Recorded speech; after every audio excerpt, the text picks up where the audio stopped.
الحمد لله رب العالمين والصلاة والسلام على أشرف الأنبياء والمرسلين أما بعد. وعن عمرو بن شعيب عن أبيه عن جده رضي الله عنه أن رسول الله صلى الله عليه وسلم قال: لا يحل لرجل أن يفرق بين اثنين إلا بإذنهما. رواه أبو داود والترمذي وقال حديث حسن. کتاب ریاض صالحین یوسلو نهشتم نمبر باب شروع باب په باره د دې کې چې د مجلس ادبونه او د مجلس د ملګري آداب. په دې باب کې پنځم نمبر حدیث دی. عمرو بن شعیب د خپل پلار او هغه د نیکه روایت کوي چې یقینا رسول الله صلی الله علیه وسلم فرمایلی دی: لا يحل لرجل أن يفرق بين اثنين إلا بإذنهما.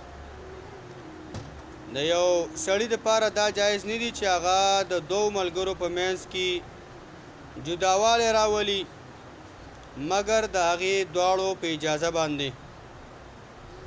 یعنی یو مجلس ته ورغلی، یو سړی ورغی او دوه کسان د مجلس کې ناست دي، نو د یو بل سړی د پاره جایز نه چې دغه دوه ملګري دا بغیر د هغې د اجازې نه بغیر دغه اخوا دې خوا کې خپله کینی نه، که کینی د هغې دواړو نه به اجازت غواړي، د هغې د اجازت نه بغیر به د هغې دواړو په منځ کې کینی نه.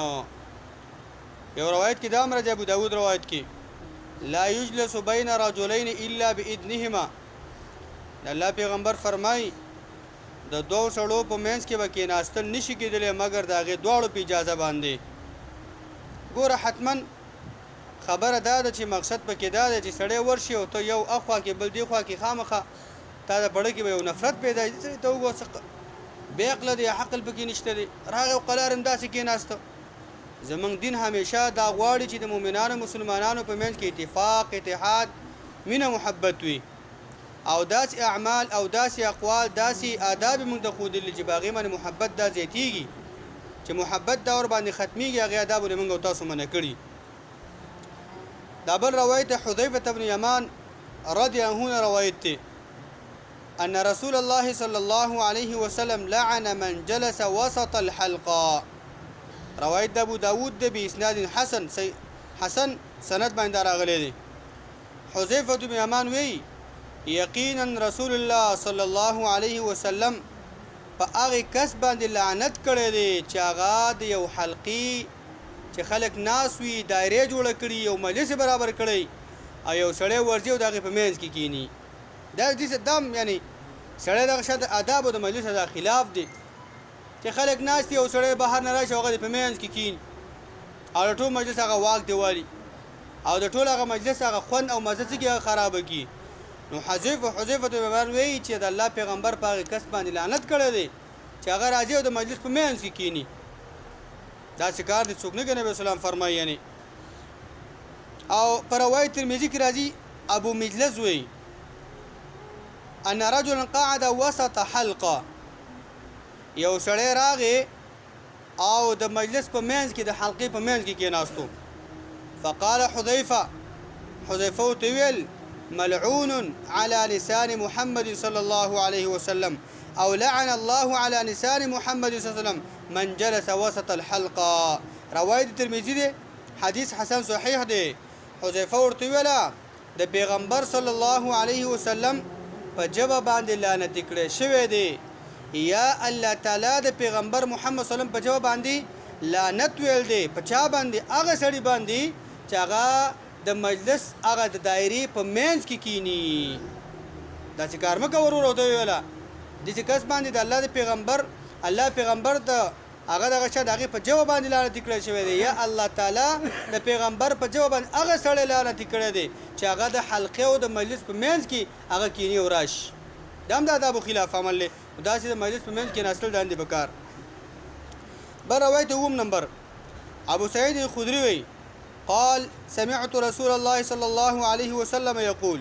هغه وی ما د رسول الله صلی الله علیه وسلم نه اوریدلي د الله پیغمبر فرمایي: خیر المجالس اوسعها. الله پیغمبر فرمایي غوره مجلسونه هغه دي چې هغه پراخه ناسته په هغې کېدلی شي یعنې پراخه مجلسونه ځینې خلک یې په تنګ ځای کې کښېني او تنګ تنګ کښېني که نه د یو بل په اوږو باندې دغه شانته هغه کښېني یو بل سره تنګ راتنګ کښي نه کله چې نبی اسلام فرمایي الله ته خوښ مجلسونه یعنې بهترین مجلسونه د ناستې ځای نه هغه دي چې خلک کلاو کلاو کښېني یو بل باندې بوج نشي یو بل سم کلاو والي د یو بل دغه شانته خپې هم کلاوي دغه شانته لاسونه هم کلاوي او یو بل باندې بوج ني یو بل باندې بوج ني ولې چې په هغه مجلس کې کومې خبرې کېږي چې هغه دغه شانته کلاو اورېدل کېږي او په سړه سینه باندې کېدلی شي او ړته کته کېږي او که کله چېرته جوغ جوغ ناستي تنګ تنګ ناستي نو بیا د خلکو هغه فکر هغه شانته نه برابر مجلس کې څوک خبرې کوي او دغه شانته کومې خبرې اورېدل کېږي هغه په سم انداز سره نه کېږي نو هغه مجلسونه د الله په نزد باندې غوره دي چې په هغې کې مؤمنان مسلمانان کلاو کلاو کښېني